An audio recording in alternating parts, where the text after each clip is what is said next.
지금 우리가 센터처치 책을 읽고 나누고 있는데요. 센터처치는 세 가지 중요한 주제를 다루고 있죠. 복음에 대해서 얘기하고, 도시라고 하는 부분을 상황화에 빗대어서 같이 얘기하고, 그것이 나중에 운동의 역학을 어떻게 이루어내는지를 다루고 있습니다. 오늘은 그 중에서 도시 파트에 대한 얘기를 할 건데요. 파트 3, 복음의 상황화, 복음이 현실에 다가서게 하라라는 주제의 글입니다.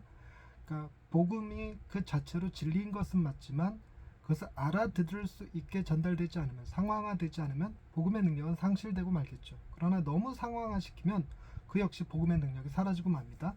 그러니까 복음이 상황화를 해야 되는데, 상황화는 선택이 아니고 필수입니다. 그래서 계획적으로 상황하지 않으면 반드시 과도한 상황화나 과소한 상황으로 흐르게 되어 있어요. 그러니까 반드시 계획적으로, 적극적으로, 또 오늘 본문에서는 적절하게 상황화를 해야 되고 건전하게 해야 됩니다.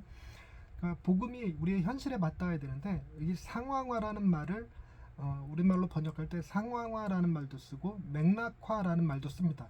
그러니까 맥락화라는 얘기를 할 때 맥락에 맞지 않는 얘기를 우리는 너무 자꾸 뜬금없는 소리 한다고 그러잖아요. 그러니까 한참 잘 얘기하고 있다가 뜬금없이 정치 이야기를 하거나 군대 이야기를 하면 왜 그 얘기를 하는지도 모르고 하는 의도가 뭔지도 모르고 이렇게 돼요. 그러니까 복음 그 자체로 좋아서 때를 얻든지 못 얻든지 복음을 전해야 된다는 생각에 강박관념에 사로잡혀 있으면 전혀 복음이 소통되지 않는 곳에서 맥락과 상관없이 이야기하게 될 가능성이 커요. 근데 맥락에 맞춘다고 해도 복음을 들으려고 일부러 모여있는 사람이라고 할지라도 그들의 삶의 정황, 문화 속에서 공명되지 않는 복음은 필요성이 상실돼 버려요. 맞는 말이기는 한데 내가 저 얘기를 왜 들어야 되지 하는 생각을 갖게 되어 있습니다. 문화라는 것도 사실 우리가 지금 살아가는 삶의 정황이 전부 다 문화예요. 반드시 음악, 미술, 무슨 예술만 문화가 아니라 우리가 밥 먹는 거, 무슨 반찬을 먹는 거, 밥 먹을 때 젓가락을 먼저 짚든지 숟가락을 먼저 짚는지 그것도 다 문화입니다. 그래서 숟가락 끝이 뾰족하냐 넓적하냐, 그리고 나무 젓가락을 쓰냐 아니면 쇠 젓가락을 쓰냐, 이거 다 문화예요.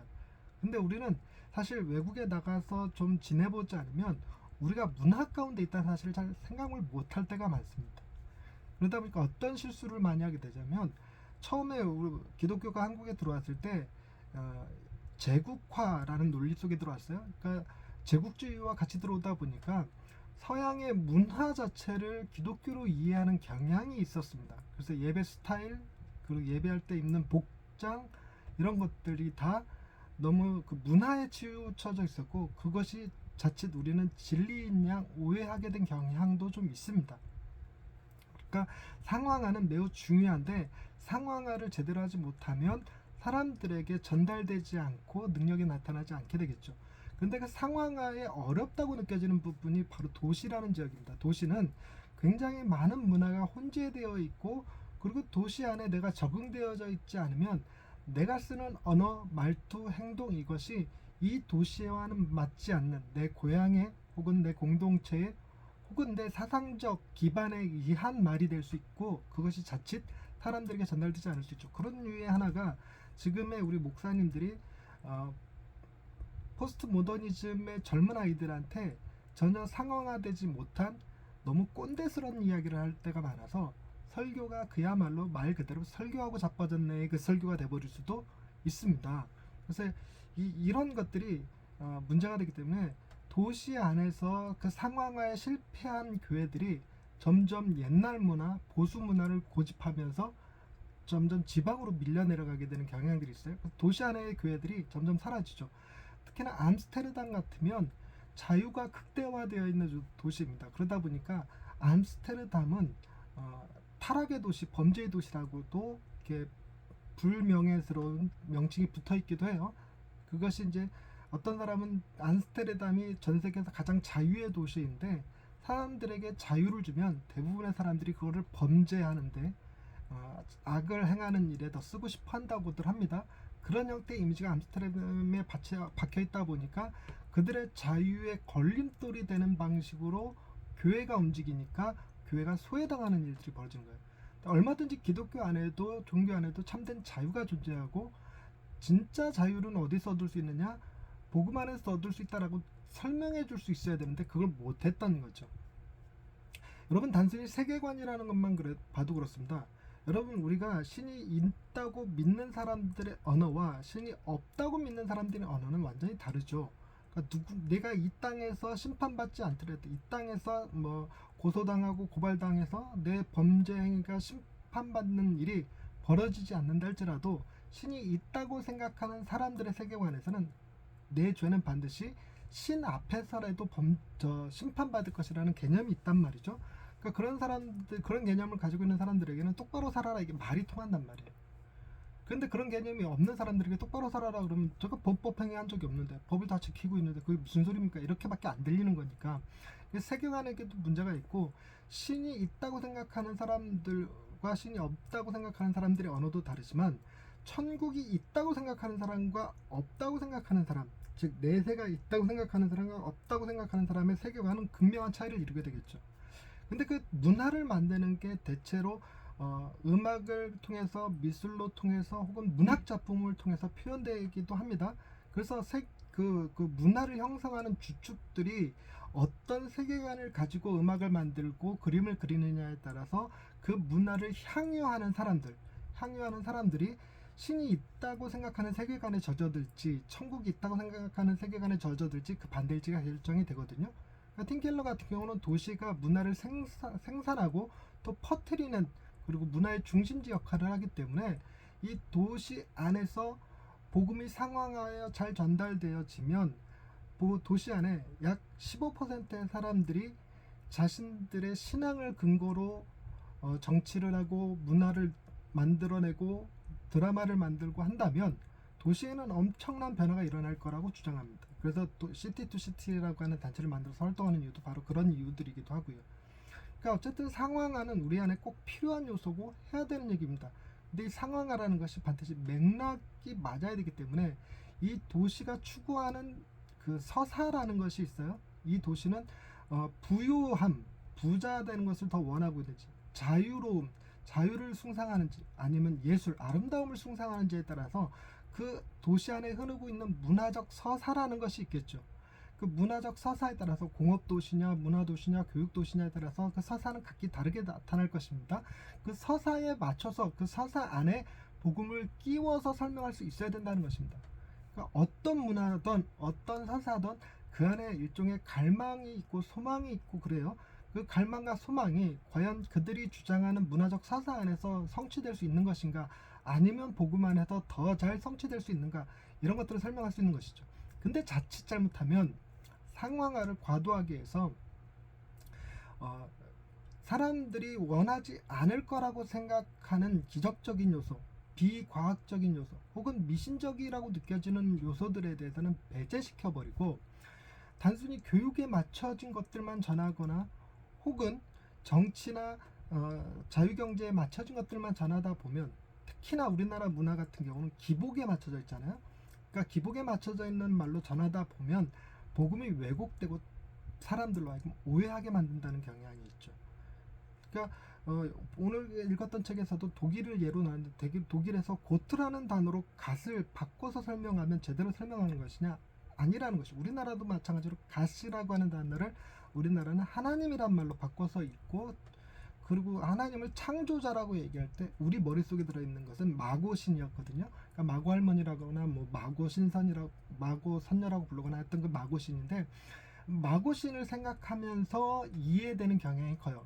하나님 그러면 단순히 복을 주는 존재, 우리를 사랑하는 존재. 그러니까 그분한테 뭐 해야 되냐면 복을 달라고 정화수 띄워놓고 비는 방식.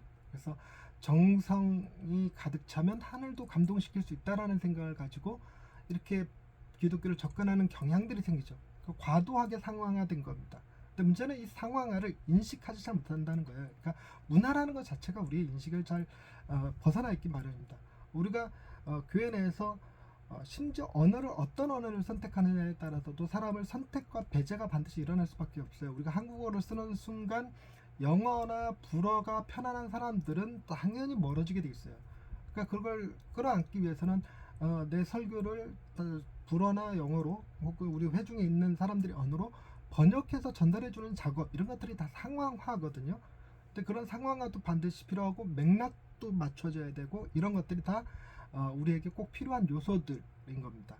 그래서 도시가 복음화가 될 수만 있으면 그 안에서는 그것이 향유되고 소모되고 이렇게 발전되어져 가면서 퍼져나가는 힘이 강해요. 그래서 도시가 반드시 복음화가 돼야 되고, 그렇지 않으면 지방에 있는 도시들조차도 도시 문화가 지방 문화를 삼키게 돼요. 그러니까 지방에서 목회를 하고 있을지라도 도시 상황화를 염두에 두지 않으면 도시 문화가 덮쳐버리기 때문에, 심지어 제가 시골에서 목회를 하고 있어도 우리 아이들은 스마트폰이나 이런 미디어 매체들을 통해서 도시 문화를 향유하고 있거든요. 그러니까 그들이 부르는 노래, 유행어, 입는 옷, 이런 것들이 도시 문화에 맞춰져 있습니다. 웹소설 이런 것들도 마찬가지죠. 그러다 보니까 단순하게 생각해서 나는 시골에서 목회하니까, 지방에서 목회하니까 도시에 맞출 필요 없어, 이런 생각하기 하시는데 그렇지 않다는 겁니다. 그렇게 순전하게 생각할 문제가 아니라는 거예요. 근데 정확하게 상황화는 무엇이냐? 상황화는 그들이 이해할 수 있는 언어로 그들의 삶에서 갖는 다양한 질문들에 대한 대답을 하는데, 그들이 원하는 답을 주는 게 아니라 변하지 않는 진리를 주는 거예요. 그러니까 우리가 진리라고 생각하는 그것을 그들의 언어에 맞춰서 주는 거죠. 참 독특하게도 이 종교를 연구하는 사람들이 그런 얘기를 해요. 각 종교마다 경전을 가지고 있는데, 경전을 웬만해서는 절대 번역하는 것을 금지시킨다고 그래요. 반드시 경전이 쓰여진 그 글자로만 소모하게 돼 있다고 그래요. 그래서 이슬람 같은 경우는 그 이슬람 언어권을 쓰지 않는 나라에서는 그 이슬람 교리를 제대로 이해하지 못한 채 신앙생활할 때가 더 많다고 그럽니다. 근데 기독교는 유일하게 예수님이 아람어로 설교하셨지만 헬라어로 기록된 책이에요. 처음부터 번역이 된 책이기 때문에 다양한 언어로 번역하는 것이 가능했습니다. 번역하는 것 자체가 하나의 상황화죠. 오늘 본문에서 나왔던 로마 사람들에게는 밭에 심겨진 겨자씨보다 정원에 심겨진 겨자씨가 더 이해가 되는 법이니까 그런 상황화들이 필요한 겁니다. 그런데 이걸 건전하게 해야 되고 균형 잡힌 상황화도 필요하고, 다음 시간에 배우게 될 건데, 그리고 무엇보다도 충성스럽게 상황화를 할 필요가 있다는 겁니다. 그러니까 우리가 진리의 언어를 충분히 이해하고 더불어서 문화에 대한 이해가 반드시 필요해요. 문화에 대한 이해. 근데 유독 한국 사회의 목회자들을 보면 이 기독교 진리에는 굉장히 충성스러우신 분들이 많은데 문화에 대해서는 너무 도외시하는 경향이 있어요. 읽는 책만 봐도, 그러니까 인문학적인 책은 잘 안 읽으시죠. 심리학이나 철학이나 혹은 경제학 책이나 이런 책들을 거의 안 읽으셔요. 그리고 심지어 어떤 분들은 TV를 본다든가 가요를 부르는 것 자체에 죄책감을 느끼시기까지 하니까, 그러니까 그분들은 진리를 반드시 고수하고 있기는 하지만 교인들과 소통하기는 좀 어려운 점이 있습니다. 저 같은 경우에도 교회에서 담임 목사님이 성도들에게 안수하는 것, 이것은 필수가 아니죠. 이것을 해야지만 천국에 가는 게 아니잖아요. 어떤 문화권에서는 안수 받는 거를 좋아하기도 하고 어떤 문화권에서는 싫어하기도 해요. 특히나 동양 문화권에서 사람 머리에 손대는 거, 이거 별로 좋은 건 아니죠. 특히나 저희 교회 같은 상황에서는 저희 장인어른 장모님이 함께 저희 교회를 다니고 계시기 때문에 전교인이 안수 받는 프로그램 같은 건 절대로 안 만들어요. 그러니까 어머니 아버지가 저한테 안수 받으면 안 된다, 그 뜻이 아니라 안수 받기 싫은데 분위기상 어쩔 수 없이 머리 드밀어야 되는 상황 같은 건 안 만든다는 거죠. 이런 것들을 상황화라고 그럽니다. 그렇지만 그분들이 율법을 통해서 구원을 얻는다든가 예수를 잘 믿어서 복을 받는다든가 하는 것을 원한다고 해서 그걸 줄 수는 없어요. 그래서 예수 그리스도를 통해서만 구원을 얻고 우리는 이미 하나님의 풍성하신 은혜 가운데 살아가고 있다는 고백을 하게 하는 거죠. 이런 것들이 바로 상황화의 문제입니다. 그러니까 여러분들이 상황화를 주의 깊게 결정해야 되는데, 아무리 포괄적으로 한달지라도 본문에서 나왔듯이 예배 시간이 기냐 짧으냐, 설교 시간이 기냐 짧으냐에 따라서 사람들이, 어떤 사람은 좋다고 그러고 어떤 사람은 싫다고 그러고 이렇게 나와요.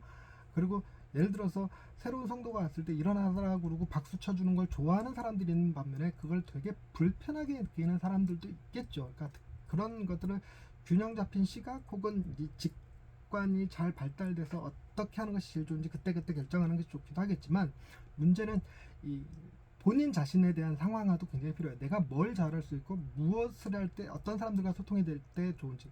우리 목회자들 그런 거 많이 느끼잖아요. 나는 아이들하고 소통이 더 잘 돼. 그러면 어린이 사역, 뭐 청년들하고 언어가 소통이 더 잘 돼. 그럼 청년 사역을 하듯이 자기에 맞춘 상황화도 필요합니다. 그러니까 내가 너무 지식이 너무 많으면 아무래도 학력 수준이 낮은 사람들한테 설교할 때 못 알아들을 가능성이 커요. 그러니까 시골교회 어떤 교회에 목사님이 은퇴하시고 새로운 목사님 부르는데 자기들도 박사님 모시고 싶다고 박사님 모셨다가 설교를 못 알아들어서 다시 재청빙을 했다는 얘기도 들어본 적이 있습니다. 그러니까 그런 일들이 벌어지는 거죠. 근데 내가 학력 수준이 낮은데 뭐 강남의 파라군 같은 데서 목회를 하겠다, 이것도 잘못된 거니까 자기의 능력에 맞는 지역 선택, 상황화도 반드시 고려해 봐야 할 상황인 거죠. 그런데 자칫 너무 심하게 가서 상황화를 아예 안 해버린 게 근본주의, 메이첸이 주장했던 그 기독교라고 말하는 게 프린스턴에서 갈라져 나온 웨스트민스터가 맞나요? 그 웨스트민스터가 근본주의 신학을 추구했고 프린스턴이 자유주의 신학을 추구했어요. 자유주의라는 말이 우리 좀 생소한데 자연주의예요. 그러니까 비과학적인 부분들을 싹 빼버리는 것, 영적이고 신비한 것들을 싹 빼버리는 걸 자유주의라고 부르는데 그런 식의 형태로 흘러버린 게 프린턴이죠. 근데 틴케너는 양쪽 극단이 다 잘못됐다는 거예요. 문제는 한쪽은 상황화가 너무 과소하게 됐고 근본주의, 한쪽은 상황화가 너무 과도하게 됐고 이게 자유주의라는 겁니다. 상황화가 이런 문제를 발생시킨다는 거예요. 그러니까 상황화는 우리가 성경을 이해하는 것만큼이나 문화를 이해하고 도시를 이해하고 전달하는 데 매우 중요하니까 상황화에 대한 계획도 필요하고 염두도 필요하다는 것이 오늘 읽은 책의 주요 핵심 내용이 되겠습니다. 네, 여기까지 하겠습니다. 네,